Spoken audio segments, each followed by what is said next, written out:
Hi guys, welcome to Full Time Devils. Hope you guys have all had a great Christmas and I hope you're all doing well. It's Boxing Day. We're here at Old Trafford. We're inside Hotel Football, so thank you very much to Hotel Football for having us inside today, out of the cold, inside. How you doing? You doing good? I'm trying to get the team news up at the moment, so as soon as I do have that for you, I'll let you know what the team is. If you have it, then get it in the comments and I can read it out for you as well.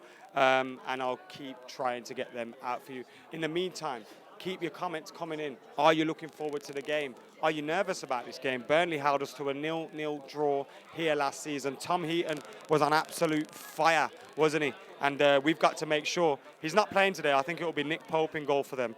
As Tom Heaton's injured, but we need to make sure we're at it today. We need to make sure we're up for it. There'll be a lot of Manchester United fans coming here today a little bit disappointed at the simple fact that United haven't been able to keep up the chase going with a win at Leicester. We didn't do that. Zlatan Ibrahimovic starts, and that is, you heard me, Alex, so get thinking about your prediction. Zlatan Ibrahimovic starts, David De Gea in goal, Young at right back, Jones, Rojo, Shaw at left back. Now, this is what I wanted midweek when I was thinking about a team. I was thinking no Valencia, so put Young there and then put Luke Shaw in at left, and that's what we've gone with today. Chris Smalling out of the team. Now, I know I was giving him criticism for missing that header, but he's got a groin injury, so not surprised he's out. It's Rowe Jones together again at the heart of the defence. In the midfield, we've got Matic and Pogba. Then we've got Mata, Zlatan, Rashford, and Romelu Lukaku. That is the team news for Manchester United. De Gea, Young, Jones, Rojo, Shaw, Matic, Pogba, Mata in great form the other day. Ibrahimovic looks like he might be in the number 10 position. Rashford and Romelu Lukaku. On the bench, Romero, Blind, Lindelof, Twanzebe, Ander Herrera, Mkhitaryan, and Jesse Lingardinho. That's the team. What you thinking, Steve? Good to see Luke Shaw back in the mixer. Yeah, I was expecting this midweek where we could have put Ashley Young on the other side. Darmian had a dreadful game that day, so... Yeah, and Young on the right-hand side where he can actually cross the ball first time rather than checking back. I like that. I think this might end up looking a little 4-4-2-ish when we have the ball. Ibrahimovic being back in the starting 11 is pretty gangster. I like how they're going to line up. My question mark is... Mata and Rashford's ability to deliver balls into the box for what could be two big strikers. Because really, that's a massive asset that we should be utilising. He's kept faith with Rashford. He has kept faith with Rashford. And to be fair, I thought it was a little unfair, a lot of the criticism that Rashford was receiving. He made a schoolboy error. Well, the guy's basically about 18 months out of being at school. So, I think it's fair enough if he learns from him and he doesn't make them mistakes again. Sound. But he's a young player, and he's a young player that doesn't really have a lot of leaders on the pitch that can tell him the correct things to do and the correct time to do them. I think that's what you miss, the experience of someone like a Giggs or even a Rooney to be someone that's seen it and been there, seen it, done it in all these sort of situations. But it's a good team. It's a team that's clearly going to go for it. I'm interested to see how Luke Shaw does.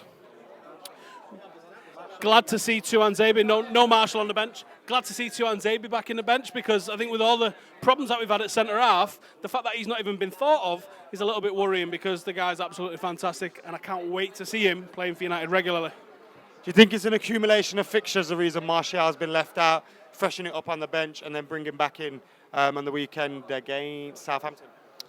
I can only guess, and I would guess yes. We've got a lot of players that play in similar sort of positions. We've seen Mkhitaryan in the wilderness a little bit recently. Zlatan's obviously only just come back into the fold for starting and being on the bench. So yeah, I think there's probably going to be people be overreacting, and there's no doubt that someone's writing an article right now at the Metro or Goal or somewhere saying that we're going to sell him because he wasn't playing today. That's just the way football is, isn't it? But I think this is a team. Feel bitter about not getting that job at Goal, Steve. Yep, definitely, yeah. I always wanted to be a T-boy at Goal. That was my lifelong dream for about the last 3 weeks, and I didn't get it. 2018 Joe, yeah. Though. Jones and Rojo, probably forced because of Smalling's injury, and also Tuanzebe on the bench, probably also forced because of Smalling's injury. But I think there's an opportunity there for someone to stand up to be the second choice centre-half, because once Bay's fit, he's number one, and there's no arguments about that whatsoever. Bay is number one, isn't he? some people saying Mourinho is dumb. I don't know where all this is coming from, but I've seen a few comments now. Now, why do you think that is? The Martial thing getting people emotional again? I don't know. I see a lot of garbage written by a lot of overreactionary people, to be honest. If you think about this philosophically, I see people say Mourinho's not being backed for Hitler, right? I see people say Mourinho's not been backed, right? Here's the truth of the matter, right? Mourinho's probably been backed second best in the world in the history of football, right? He's just not backed as much as a guy with an unlimited budget who'd been planning for the guy coming for like 6 years. So I can live with that, right? I think we've got the resources and I think we've got the ability to be able to do what Jose Mourinho needs to be done here. But it needs one thing that I don't think our fan base has got, and that is patience. It takes time. I don't think the world's got patience at this moment. I think No, everyone just wants gratification society, don't we? And I think sometimes, there's that old phrase, isn't there? Good things come to those who wait. Well, sometimes. Well, 20 years ago, mate, Manchester City was winning the third division, and we was winning a treble. 20 years ago, Manchester City fans literally couldn't have imagined beating us in a derby, let alone winning a title and finishing above United, right? 10 years ago, they was losing at Middlesbrough 8-1. That is the level that Manchester City are. We're not the level that they were. We are... I didn't see that. All right, I got it. We're not as far away as City was 10 and 20 years ago. We're second to them. That's the thing. Nobody's talking about what the rest of the league is doing, and they're saying how bad Manchester United is. Well, if Manchester United are this bad, and the rest of the league is that far behind Manchester United, then maybe it's not that impressive that City are beating everyone, because everybody's shit. People just need to get a little bit of perspective. Someone just asked in the comments, do I think... What was the question again? The team news for you guys that have just joined us: David De Gea, Young, Jones, Rojo, Shaw, Matic, Pogba, the captain again. Captain Pogba again. Mata, Ibrahimovic, Rashford, Lukaku. What were you just saying before we got rudely interrupted? Someone asked a question, can Zlatan and Lukaku work together? And I think, yeah, because I think at times you'll see Zlatan mooch into the number 9 spot. I think for a lot of it, he'll sit off and he'll play ball. He's got a good football brain on him. He's got a good bit of orchestration. He's also a leader. And Lukaku, you mentioned Zlatan pulling into the number 9. Lukaku the other day created 2 or 3 opportunities. One for Rashford, one for Lingard. And he was generally, his all-round play was pretty good. Another thing that went under the radar because of the disappointment of the last-minute draw, but that could help us. We've seen that a lot over the last 6 weeks, if we're being honest with ourselves. That's what we've seen quite a lot of over the last month and a half or 2 months. That his all-round game has massively improved. And something that I was sort of noticing and having a discussion with people online, they're saying Zlatan was better for us last year because Zlatan scored more goals. That's such insular thinking.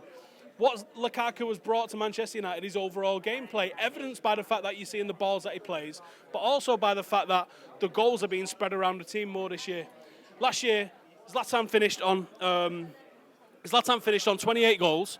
The nearest goal scorer to him was on 11 goals. This year, you've got Lukaku on 15, but you've got players on 10, 9, 8 goals, because the rest of the team is being brought in.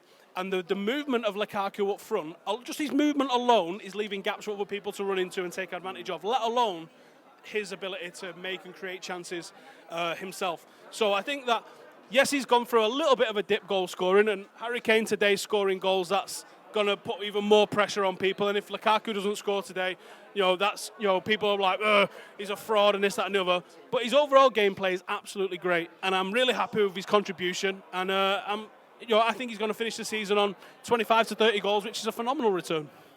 Therefore, David De Gea, Young, Jones, Rojo, Shaw, Matic, the Pogba, the captain, Mata, Ibrahimovic, Rashford, and Romelu Lukaku. On the bench, we've got Sergio Romero, Blind, Lindelof, Twanzebe, Ander Herrera, Mkhitaryan, and Jesse Lingard. No Anthony Martial. Victor's just said Martial will be replacing Rashford. He's not going to be doing that today because he's not on the bench. He's not in the 11. He's not going to be playing today. Lukaku's passing was minute in the last game. I agree with that as well, Jacob. Martial is apparently injured, says Sebastian. Jordan, because Rashford is a quality player. Yeah, all this pressure on Marcus Rashford is ridiculous to me. The boy's going through his first real dip in form since his first 18 months at the club. Has it been more than 18 months since he's been in the first team? 24 months maybe, max? Rashford? Yeah, 18 months. It's not quite 2 years. In February, it's going to be 2 years. So for a player that's had his first 2 years having broken onto the scene, and this is his first dip in form, real dip in form, because not so long ago I thought he was playing quite well. Yeah, I'm not even sure it's a dip in form. But someone said to me the other day, well, it's been months. He's lacking confidence. It's been months since Rashford had a good game. When was the last time he had a game? And I was like, Moscow, 5th of December. Next question. And he should have had a penalty. Yeah, he's a guy that people are talking about his attitude and everything. I don't get it. Marcus Rashford's attitude. He's a man that literally is the epitome of spirit and attitude. I don't get it. I think people just need to vent sometimes. And I think they need to be more considerate and think about what they're actually saying sometimes, because people just vent and talk utter nonsense. Who ever heard of an inconsistent 19-year-old? Know what I mean? He's 19. Nah. 19. I'll tell you what. We got the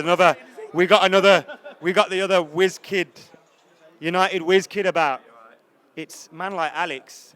Alex, first of all, Merry Christmas, mate. You have a good one. We've got a little something for you as well that we'll give you later.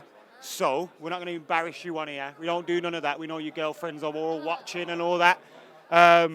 Alex, what's your score prediction for today? 3-1. 3-1. You think Burnley are going to score? United are going to score 3. Who's scoring first?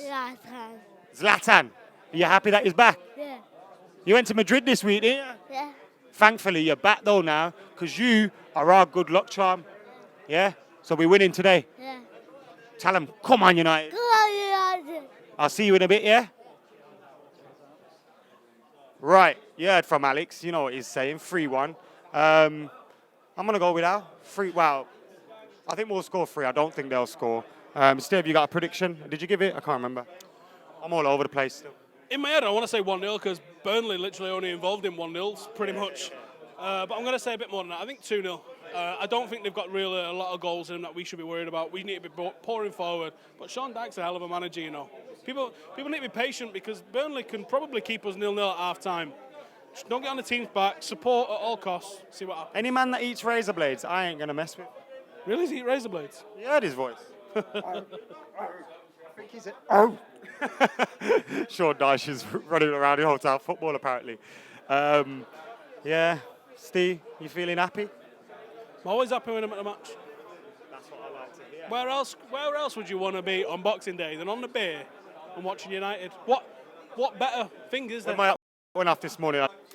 So there you have it, guys. That is the Team News live stream. Thanks to Steve and thanks to Alex. You can subscribe to both of their YouTube channels on YouTube. If you just search their names, Steve Howson and Alex Nield, Nield. Make sure you do that. He'll have a vlog up after the game, Alex will as well, and Steve will have a fan cam up on Full Time Devils. So, thanks for joining us. I'm going 3-0, Alex is going 3-1, Steve's going 2-0. I'm Adam McCullough. We're out of here.